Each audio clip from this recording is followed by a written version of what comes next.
Hello my beloved student, আজকে আমরা দেখব প্রথম ভারত পাকিস্তান যুদ্ধ 1947 টু 1948।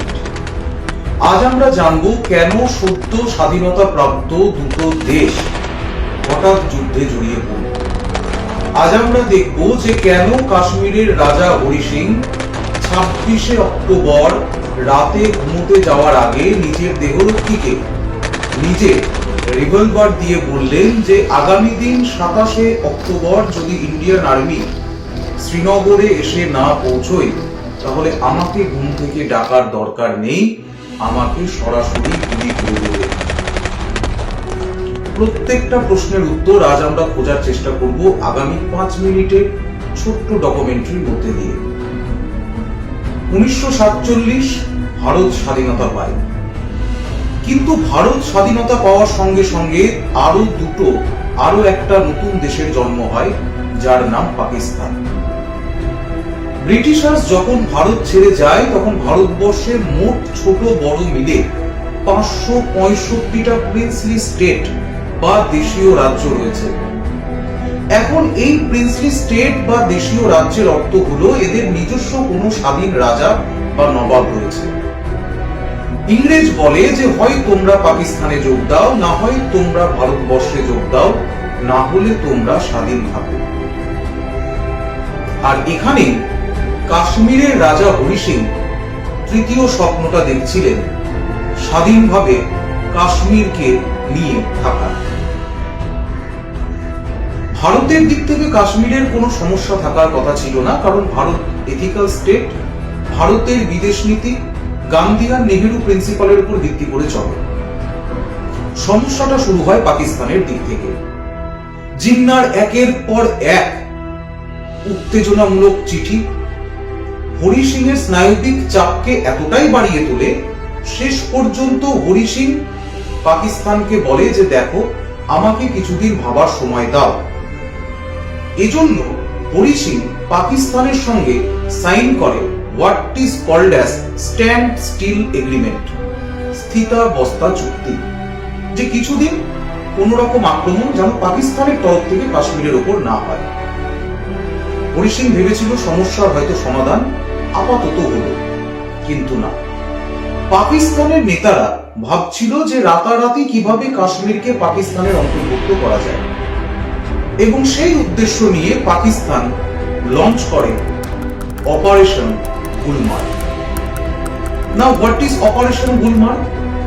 অপারেশন গুলমার্গ হলো পাকিস্তান আর্মি কাশ্মীরের পশতুন ট্রাইব কমিউনিটির পিপলদের পেছন থেকে অর্থ সাহায্য এবং অস্ত্র দিয়ে কাশ্মীরে প্রবেশ করায় আক্রমণের জন্য। হরি সিং এর ছোট্ট সেনাবাহিনী ব্যর্থ হয় এই হাজার হাজার হানাদারদের সামনে। 22শে অক্টোবর হাজার হাজার মার্সেনারিজ ট্রাইব কমিউনিটির people supported by this bloody country, তারা কাশ্মীরের সামনে কাশ্মীরের উপত্যকায় এসে হাজির। 22 থেকে আক্রমণ চলে দীর্ঘ 4 দিন। 26শে অক্টোবর হতে হতে কাশ্মীরে বারমুলা অবধি এই হানাদাররা চলে আসে। মাত্র কয়েক কিলোমিটার দূরে শ্রীনগর থেকে কাশ্মীরের বিমানবন্দর। হানাদাররা সেখানে প্রায় পৌঁছে গেছে। বারমুলায় এই সময় ব্যাপক নারকীয় হত্যালীলা চালায় এই সমস্ত মার্সেনারিজ। হিন্দু মুসলিম নির্বিশেষে বেশিরভাগ মুসলিম কমিউনিটির পিপলকে নৃশংসভাবে নারকীয়ভাবে হত্যা করা হয়। এবং সব থেকে বড় কথা, এরকম পরিস্থিতিতে হরি সিং খুব চিন্তায় পড়ে যায় যে কিভাবে কাশ্মীরকে পাকিস্তানের হাত থেকে রক্ষা করা যায়। অবশেষে ভারতের সাহায্য চেয়ে বসে হরি সিং। ভারতের তরফ থেকে সর্দার বল্লভভাই প্যাটেল ভিপি মেননের নেতৃত্বে দিল্লি জানায় যে কাশ্মীর আইনতভাবে এখনো ভারতের অংশ নয়। তো কাশ্মীর যেহেতু আইনতভাবে ভারতের অংশ নয় আর ভারত সদ্য স্বাধীনতা প্রাপ্ত একটা দেশ, তাই বিদেশি কোনো ভূখণ্ডে ভারত সেনা পাঠাবে না। 26শে অক্টোবর ভিপি মেনন এই পরিস্থিতি কাশ্মীরের রাজা হরি সিংকে বোঝানোর জন্য কাশ্মীরের উদ্দেশ্যে রওনা দেন। 26 তারিখ 26শে অক্টোবর হরি সিং স্ব ইচ্ছায় স্বাক্ষর করে, সাইন করে ইনস্ট্রুমেন্ট অফ অ্যাসেশন চুক্তিপত্র, এবং এবার কাশ্মীর আইনতভাবে ভারতীয় ভূখণ্ডের অংশ হয়। পরের দিন সকালবেলায় 27 তারিখ শুরু হয় কাশ্মীরকে রক্ষা করার দৌড় পাকিস্তানের হাত থেকে।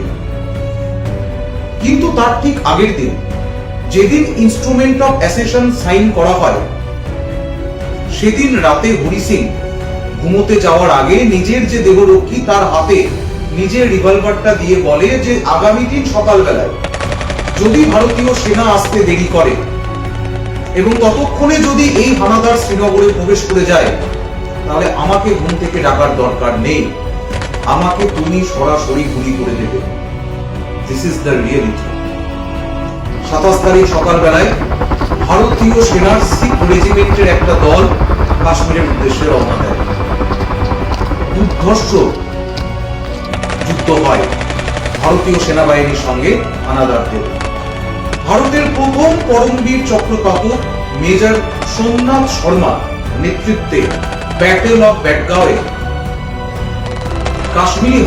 কাশ্মীরি বিমানবন্দরকে এই হানাদারদের হাত থেকে রক্ষা করা হয়। ধীরে ধীরে আগামী 1 বছরে জম্মু কাশ্মীর ভ্যালি, লাদাখ, শ্রীনগর, বারামুলা সমস্ত কাশ্মীরি মানুষদের নিরাপদ করা হয় এবং কাশ্মীরের সীমানাকে পাকিস্তানের হাত থেকে মুক্ত করা হয়।